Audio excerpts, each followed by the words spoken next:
Welcome to this little video explaining the trading log that we have here. Quick disclaimer, this is only if you don't want to use an automated journal like TradeStream, that we have a referral link that you can use. It's down in the description below. That does all for you.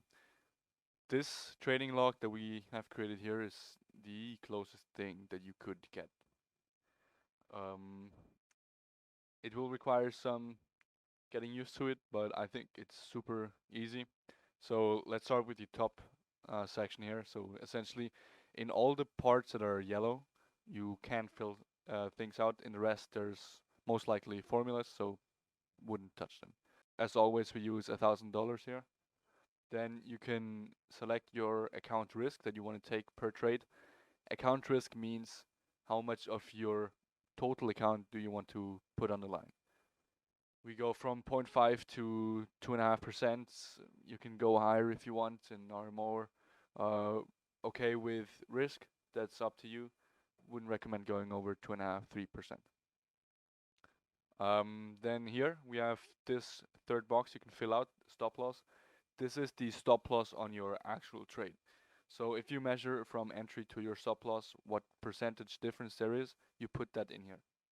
So to take something from later already now, for example, in this first trade that we have here, our stop loss was 0.48.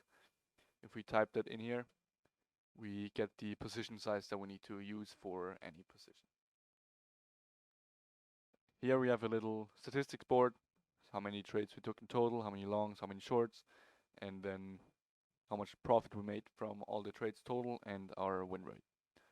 Now here also you can see how many TP1s, TP2s, TP3s, stopped out at loss and stopped out in profit you have reached. So something nice, I guess. You don't really need it, but it's something good to look at. Now here you can calculate your stop, and here you can calculate your DCA.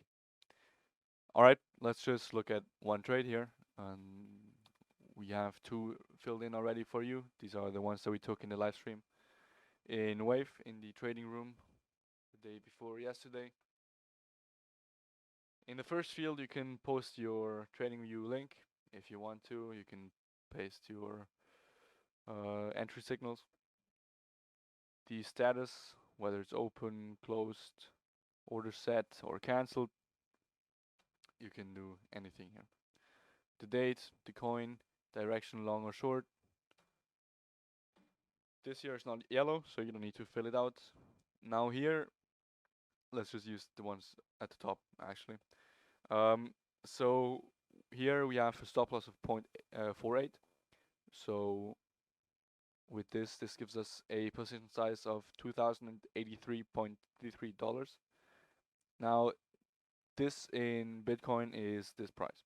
So that's why this is our position size. Yeah. Now entry you fill in manually from your plan as well as stop loss. This here is being calculated automatically. Okay, so here we have the updated stop loss field. What this does is if you move your stop loss in profit or you just change your stop loss, you can put in a new stop loss here and you can tick this first box, and for all the other calculations in the sheet it will use this stop loss for this trade. If it was hit, you tick this. Okay. Now here you can add both manual profit taken and manual position closed. If you want to do that here. The big part here is though that you fill out your TP1 and how much of the position you take out here, TP2 and so on. And then you can take TP1 hit, TP2 hit, and it will change stuff here. You can already see that. Okay, so let's untick everything first. For the first trade. So we see that 1% of our account risk is $10. This is what we risk here. This is including Bybit fees. So keep that in mind. This is a stop loss of 1.01%. Now, if we go over here, we see that our change at stop loss is minus $10. That's our risk. That's why we chose our position size in that way. Now, net change from this trade here is 0 at this point.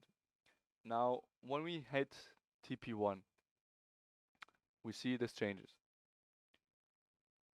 What also changes is if we click the updated stop loss. So if you move the stop loss to profit, our change at stop loss will be this price.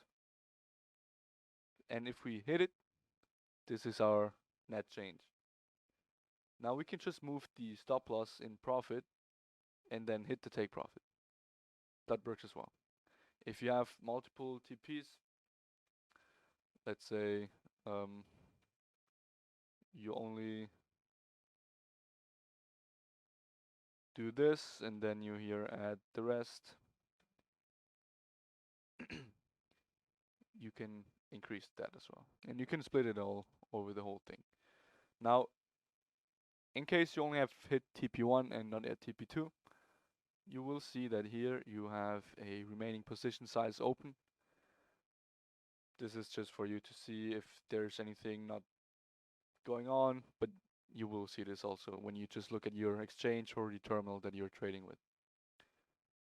Okay, so here we have this. Let's just do that back like this. This is what we had from the trades. Now, what you will see is when you have some trades here is you will have your profit here, and this is where this here comes into play. This is essentially your updated account value. It's just your initial account value plus the profit. So that's the actual formula. Yeah. Okay, you can find this template in the description below. There's a link to wavetrading.lemonsqueezy.com. You can just get it for free there, put your email, and it will send it to you. I think this should clear all the questions. If you do have any other questions, then please feel free to reach out. You can join Discord also on the website down below, and I'll talk to you soon. Take care.